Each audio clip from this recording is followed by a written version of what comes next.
장 17절에서 24절 말씀 보겠습니다.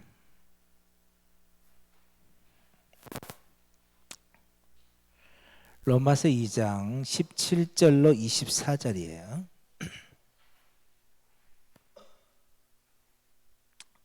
제가 읽을게요.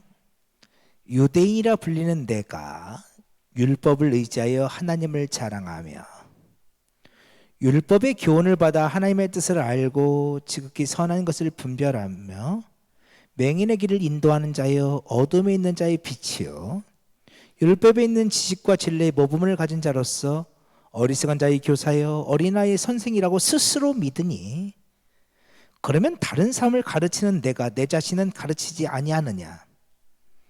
도둑질하지 말라 선포하는 내가 도둑질하느냐? 간음하지 말라 말하는 내가 간음하느냐? 우상을 가증히 여기는 내가 친전 물건을 도둑질하느냐? 율법을 자랑하는 내가 율법을 범함으로 하나님을 욕되게 하느냐? 기록된 바와 같이 하나님의 이름이 너희 때문에 이방인 중에서 모독을 받는도다. 아멘. 오늘 제가 PPT 만들었어야 되는데 저는 만든 줄 알았어요. 제가 착각했어요. 보니까 PPT를 안 만들어 놨더라고요. 오늘 나와서 보니까. 그래서 오늘은 좀 찾아보면서 좀 했으면 좋겠어요.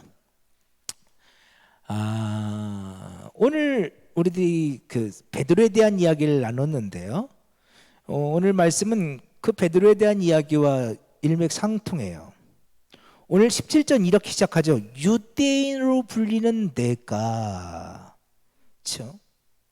유대인들은 그들이 유대인인 것을 무척이나 자랑스럽게 생각했어요. 그들이 받은 율법을 자랑했고 우리는 율법을 아는 자들이야. 하나님의 뜻을 아는 자들이야. 우리는 분별력이 있는 사람들이야. 우리는 맹인들의 길을 인도하는 자야 라고 생각했죠. 근데 예수님은 그들이 맹인이라 하신 거예요. 유대인들은 우리는 맹인들의 길을 인도하는 선생이야 라고 말했는데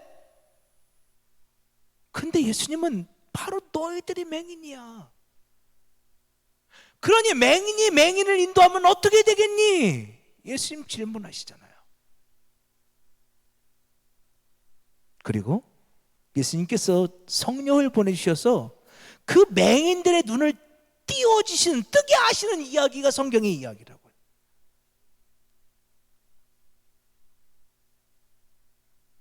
오늘 우리들이 유대인들처럼 생각할 때가 있다니까요. 나는 말씀을 받았어. 나는 하나님의 뜻을 알아. 나는 맹인의 길을 인도하는 선생들이야. 나는 눈을 뜨고 있어라고 생각하죠. 근데 실질적으로는 그게 아니에요. 그래서요 20절 보면 뭐예요? 스스로 믿으니라는 말이 나오죠.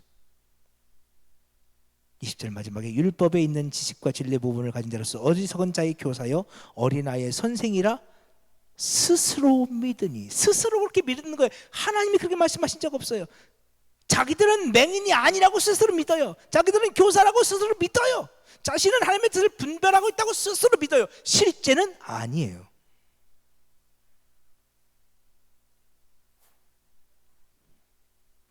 그러면서 이렇게 말해요.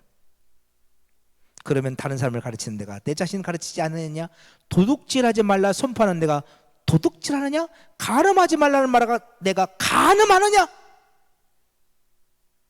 23절 율법을 잘하는 내가 율법을 범함으로 하나님을 욕되게 하느냐?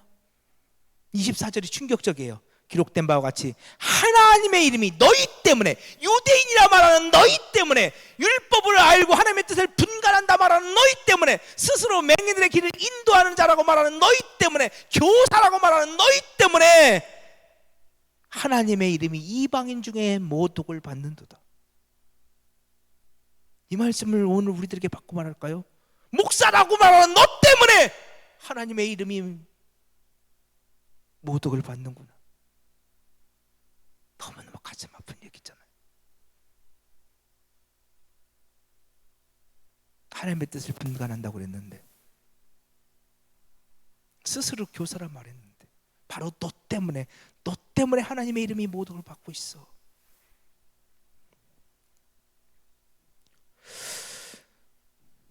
예수님도 비슷한 말씀을 하셨어요. 우리 마태복음 한번 찾아볼까요? 마태복음 5장 한번 보세요.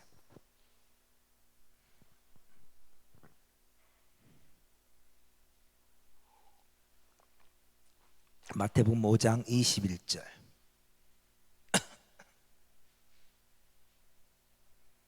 마태복음 5장 21절. 자 보세요. 마태복음 5장 21절. 자 보세요.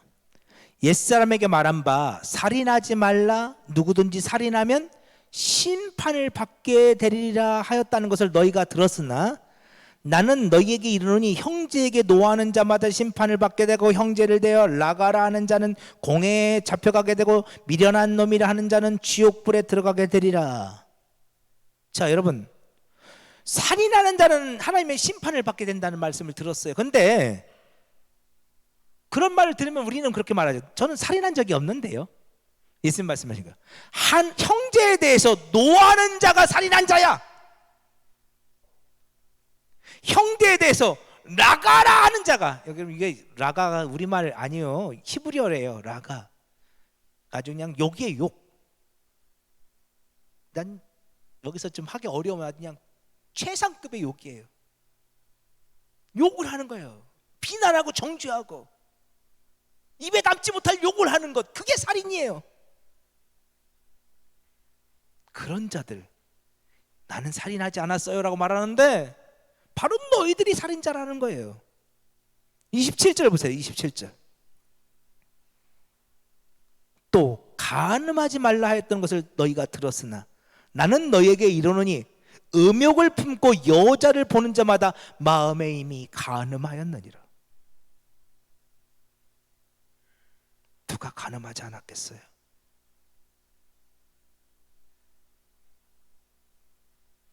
누가 죄가 없겠어요? 예수님께서 현장에 간음하다 잡혀온 여인을 돌로 치려는 그들을 향해서 예수님 말씀하시죠. 너희 진짜 죄가 없니? 죄 없으면 돌로 쳐. 한번 쳐봐. 아무도 그 여인에게 돌을 던질 수가 없었어요. 여러분, 누구도 예외가 없어요. 우린 다 살인한 자고 우린 다 간음한 자예요. 그래서 우린 다 심판을 받을 수밖에 없지요. 근데 그 위에 20절 보세요. 20절. 자, 20절 우리 같이 한번 읽어보겠습니다. 20절 중요해요. 마태복음 5장 20절 시작. 내가 너희에게 이르노니 너희 의가 서기관과 바리새인보다 더 낫지 못하면 결코 천국에 들어가지 못하리라. 아멘. 바리새인과 서기관보다 너희 의가 더 낫지 못하면 천국에 들어가지 못한대요. 제가 예전에 이 말씀을 이해하지 못할 때 제가 고민에 빠졌던 적이 있어요. 제가 바리새인과 서기관들이 얼마나 율법적으로 의롭게 살려고 애를 썼는지는 알았거든요. 그런데 그 바리새인보다 더 의롭게 살아야 된대. 서기관보다 더 의롭게 살아야 된대. 근데 저는 그렇게 못 살거든요. 여러분은 그렇게 사세요? 못 살죠. 그러면 천국에 우리 못 들어가겠네? 그렇죠? 예수님 분명히 말씀하시잖아요. 너희 의가 서기관과 바리새인보다 더 낫지 못하면 결코 천국에 들어가지 못하리라. 여러분, 우린 다 좀 아까 예수님 말씀하신 살인자고 간음한 자예요. 근데 우리가 그럼 어떻게 천국 가요?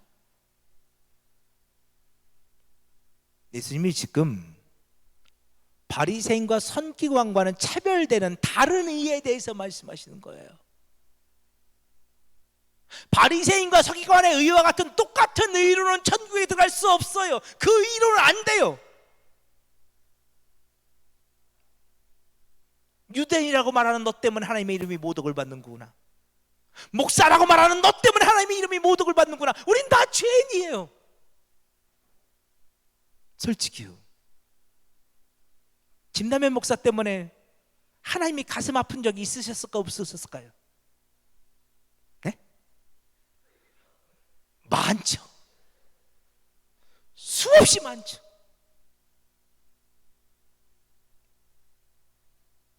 라면아, 너 왜 그러니?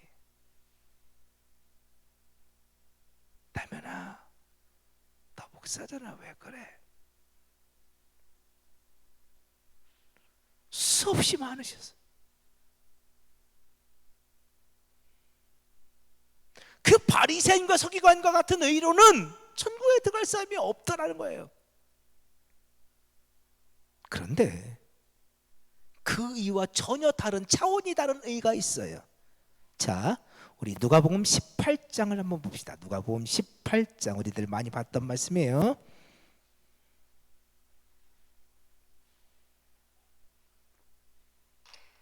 자, 누가복음 18장 10절. 누가복음 18장 10절.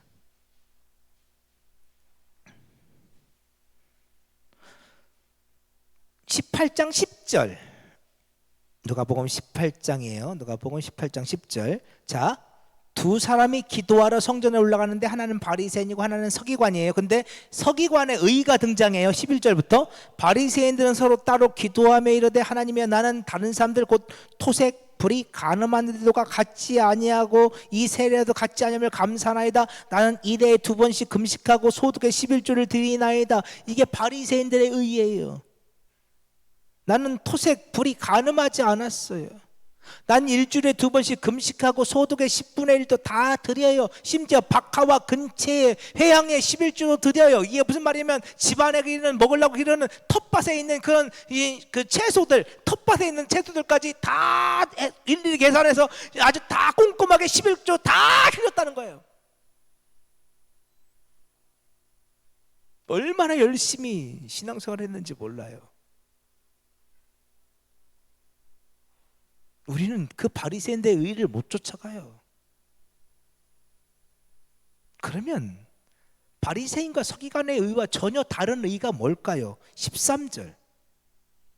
세리는 멀리 서서 감히 눈을 들어 하늘을 쳐다보지 못하고 다만 가슴을 치며 이르되 하나님이여, 불쌍히 여기소서, 나는 죄인이로소이다.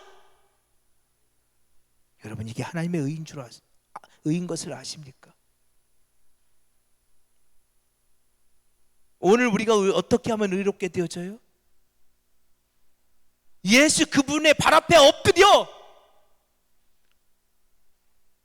주 예수여, 아버지 하나님이여, 나를 불쌍히 여기소서, 나는 죄인입니다. 내가 행한 것은 죄밖에 없습니다. 나를 불쌍히 여기소서. 자, 14절 보세요. 내가 너에게 이르노니 이에 저 바리새인이 아니고 이 사람이 의롭다 하심을 받고 그의 집으로 내려갔느니라. 이 세리가 의롭다 하심을 받고, 도대체 세리가 받은 그 의가 뭐예요? 세리는 한 것이 아무것도 없어요. 그는 주의 발 앞에 엎드려 나를 불쌍히 여겨달라고 기도했을 뿐이죠. 나는 죄인입니다. 나를 불쌍히 여겨주소서. 그 순간 우리 주님의 의로움이 그 세리의 의가 되더라. 이것이 바리새인과 서기관과는 차원이 다른 의예요. 내가 유대인이라고 타락했어요. 율법을 안다고 말했어요. 나는 하나님의 뜻을 분간한다 말했어요. 나는 맹인의 길을 인도하는 선생이라고 말했어요. 그 일은 안 된다는 거예요. 그 유대인이라 말하는 그 의 갖고는 안 된다는 거예요. 우리가 구원받을 수 있는 길은 오직 하나, 그 의와 차원이 다른 하나님의 의로만 구원을 받을 수 있다는 거예요. 그래서 예수님 말씀하시죠. 건강한 자는 의사가 필요 없다. 병든 자에게라만 의사가 필요 있는 것이다. 주여, 나는 죄인 중에 괴수입니다. 주여 나를 불쌍히 여기소서. 주여 나를 도와주소서.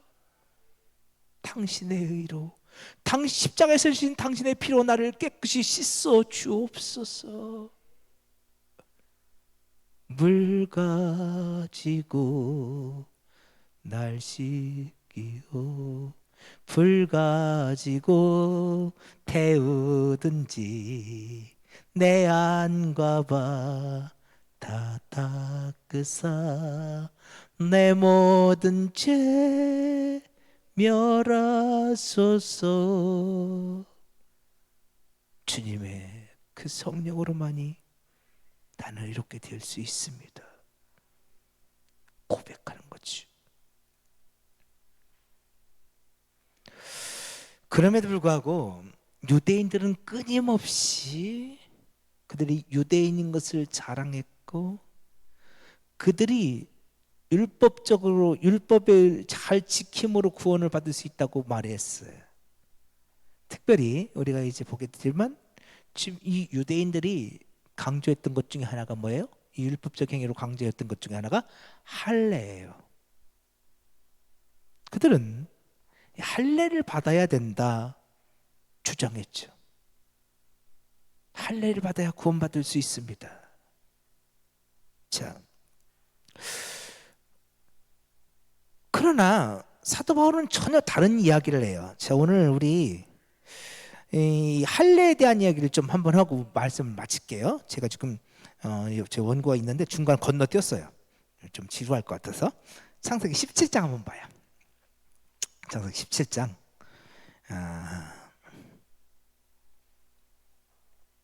창세기 17장을 보면 할례에 대한 이야기가 나오거든요. 여러분, 할례는 왜 받아요? 할례는 남자의 생식기 일부를 잘라내는 게 할례잖아요.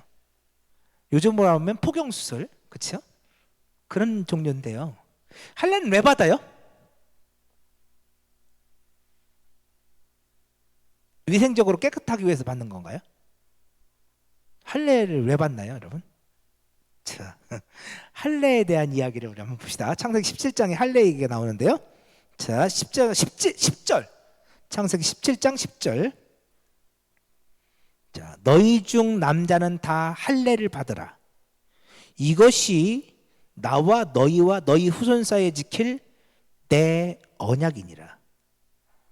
할례가 언약이래요. 너희는 포피를 배워라. 이것이 나와 너희 사이의 언약의 표징이니라. 너희 대대로 모든 남자는 집에서 난 자나 또는 너희 자손이 아니라 이방 사람에게서 돈으로 산 자를 막론하고 난지 8일 만에 할례를 받을 것이라.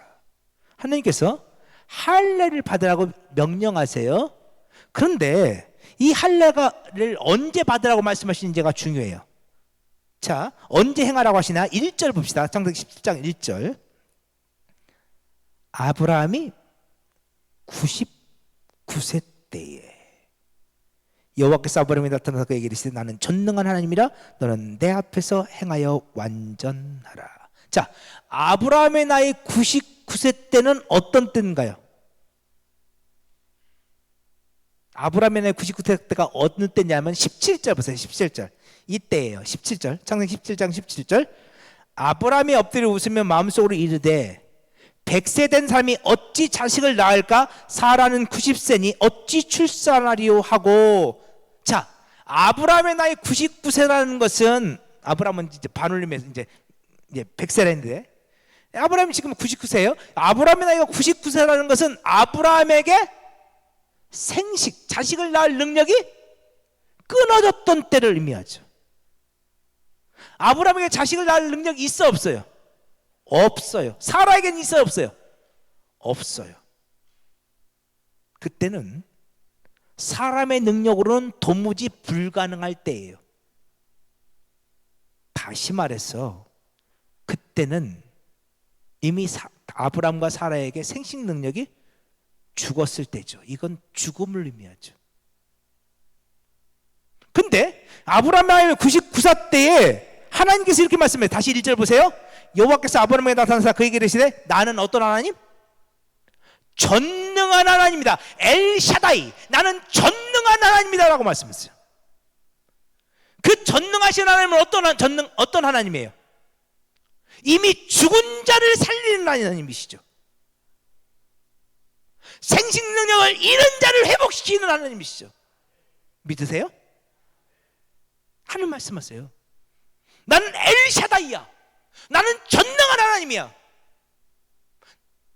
나는 죽은 자를 살리는 하나님이야. 아브라함에게 생식 능력이 사라졌을 때예요.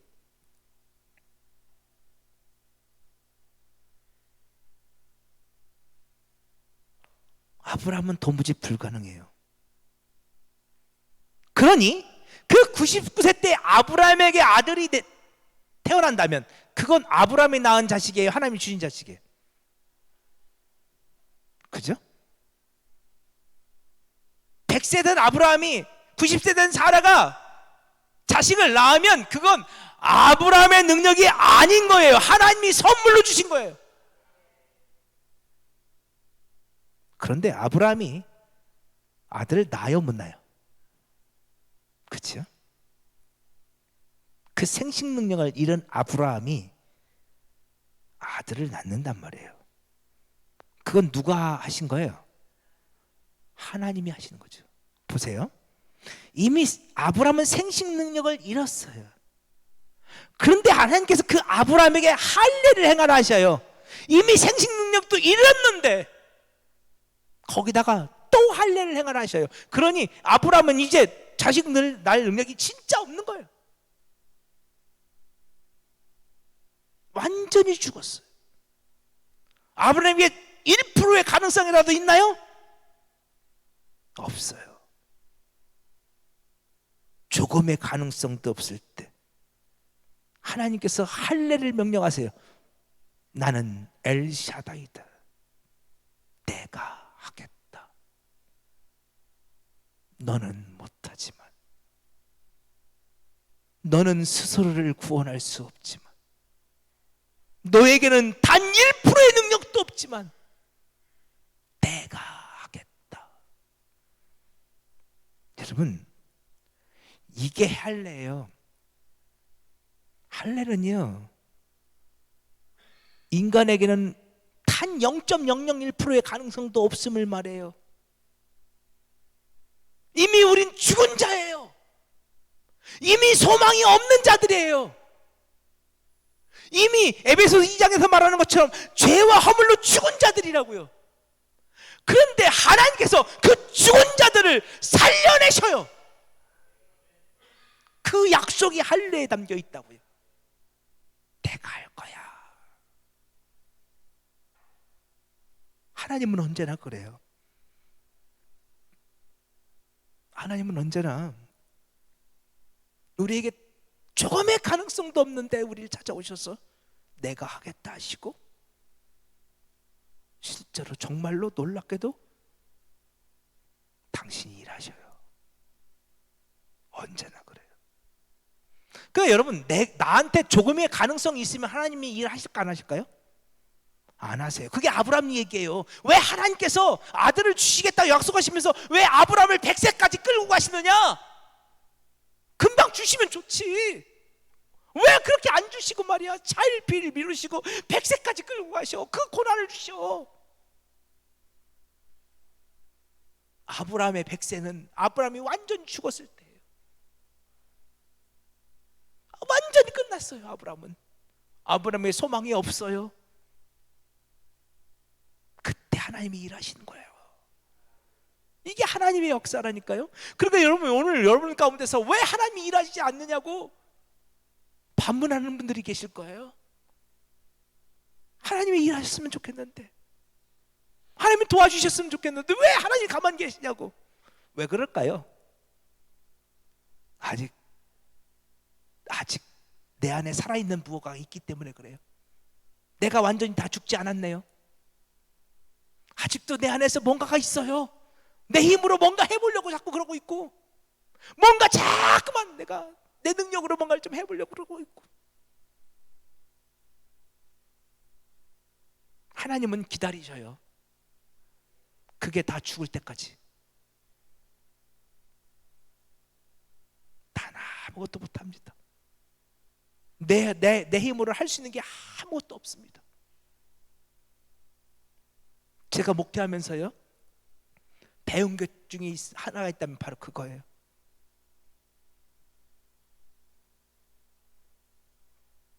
제가 아무것도 할 수 없을 때 하나님이 하시더라고요. 근데 조금이라도 내가 뭔가를 할 수 있을 것 같이 보이잖아요. 그럼 하나님 아무것도 안 하세요. 근데 그것이 우리의 구원 이야기예요.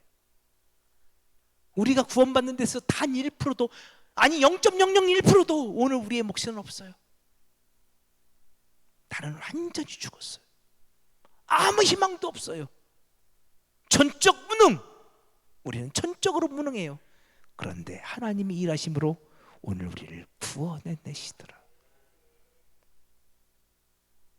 지금 바울이 그 얘기를 하는 거예요. 유대인이라고 말하는 너 때문에 하나님의 이름이 망령되이 일컬어지고 있어. 여러분, 이 말씀을 한 번 더 깊이 묵상해 보세요. 내가 뭔가를 엄청 죄를 지어서 하나님의 이름이 좀 이렇게 좀 망령되이 일컬고 좀 더럽혀지고 있다. 우리는 그렇게 생각하죠, 일반적으로. 근데 그거 아니에요. 물론 그럴 수도 있어. 내가 죄를 지어서 예수 안 믿는 사람들 앞에서 내가 좀 제대로 못 살아가지고 예수 안 믿는 사람이 아이고 교회 믿는 사람이 말해, 목사라는 사람이, 장로 권사라는 사람이 저러고 산다고 막, 그래서 우리가 하나님의 이름을 좀 이렇게 망령되이 일컬어지게 할 때도 있지, 물론. 근데 여러분, 그게 아니고요. 하나님은 오늘 우리 안에서 일하기를 원하세요. 그런데 내가 살아있네. 내가 하나님보다 앞서서 내가 뭔가를 자꾸 하려고 그러고, 내가 내 안에 있는 내 이기심과 내 정욕으로 일을 하려고 그러고, 내 욕심으로 나를 자랑하고 있어. 난 율법을 다 알아. 난 율법을 흠이 없는 자야. 난 선생이야. 나는 맹인들의 길을 인도하는 선생이야. 그 죽었나요? 살았나요? 살았죠. 펄펄 살아있죠. 그러니 하나님이 일을 할 수가 없어요. 그러니 그들이 십자가의 원수고 그들이 하나님의 이름을 망령되이 일컫는 자들이라고요.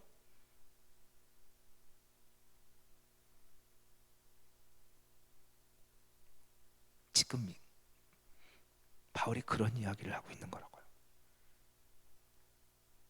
여러분, 하나님은 오늘 우리가 완전히 죽을 때까지 기다리고 계세요. 아세요? 완전히 죽을 때까지. 하나님, 나 좀 불쌍히 여겨주세요. 나에겐 도무지 방법이 없어. 이제 나는 정말 하나님 아니면 끝났어요. 완전히 항복할 때까지. 그래서 어떤 일이 거기서 일어났다면 그건 100% 내가 한 일이 아니야. 누가 하신 일이야? 하나님이 하신 일이라고 고백할 때까지. 아세요? 오늘 우리의 문제가 뭔 줄 아세요? 조금만 무슨 일이 생기면 다 내가 했대. 심지어 그렇게 말하죠. 내가 기도 많이 해서 했다고. 내가 열심히 가서 예배 드렸더니 그렇게 됐다고. 여러분, 내가 기도 많이 해서 한 게 내가 한 건가요? 하나님이 하신 건가요?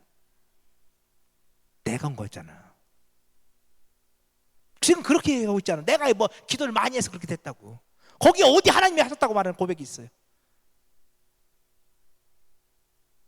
내가 열심히 예배드려서 했다고. 다 여러분, 내가 살아있어. 내가. 아니요, 난 한 게 아무것도 없어요.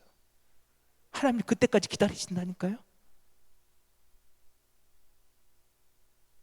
이 세리가 주여 나를 불쌍히 여기소서, 난 죄인으로소이다. 그거밖에 얘기하지 않아요. 이 세리는요, 자기의 의가 없으니까 주여 당신의 의로 나를 덧입혀 주옵소서. 그렇게 고백할 때까지 주님은 기다리시는 거예요. 그때 주님은 그를 찾아와서 십자가의 보혈로 그를 덮어주시는 거예요. 일하시는 거예요. 여러분, 하나님의 일하심을 정말로 바라고 기대하고 계십니까? 그러면 주여, 내가 주님 안에서 십자가에 못 박혀 죽기를 원합니다. 내가 당신과 함께 죽기를 원합니다. 믿음으로 고백하고 기도하세요. 그리고 내가 주와 함께 다시 살기를 원합니다. 나 혼자 사는 거 아니에요. 예수와 함께 사는 거예요. 그걸 새로운 피조물이 되었다 말하고 거듭났다 말하는 거예요. 예수 안에서 다시 사는 거예요. 내가 죽었다가 다시 살았습니다. 이제 내가 사는 것은 내가 사는 것이 아니라 예수 안에서 사는 것입니다. 그게 우리 믿음의 성도의 고백인 거예요. 그 고백이 저와 여러분 가운데 있기를 원합니다. 자, 우리 찬양 하나 할까요?